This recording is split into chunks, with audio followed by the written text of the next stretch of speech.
நாடாளுமன்ற குழுக்கள் நாடாளுமன்ற குழுக்களை 2 வகைகளாக பிரிக்கலாம். நிலைக்குழுக்கள் மற்றும் தற்காலிக குழுக்கள் அப்படின்னு 2 வகையாக பிரிக்கலாம். நிலைக்குழுக்கள் நிரந்தரமானவை, தொடர்ந்து பணியில் இருக்கும், ஒவ்வொரு ஆண்டும் புதிதாக உருவாக்கப்படும். ஆனால் தற்காலிக குழுக்கள் நிரந்தரமானவை அல்ல, ஒரு குறிப்பிட்ட பணிக்காக உருவாக்கப்படும்.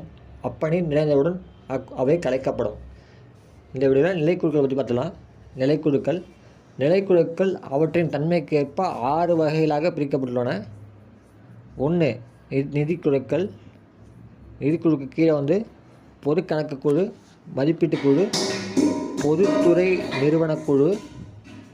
2. துறைசார் நிலைக்குழுக்கள். 3. விசாரணை குழுக்கள். இந்த நிலைக்குழுக்கள் மொத்தம் எத்தனை வகைப்படுன்னு கேட்டிருப்பாங்க. நிலைக்குழுக்கள் 6 வகைப்படும். அடுத்த 3 அடுத்த வீடியோவில் பார்த்துருவோம்.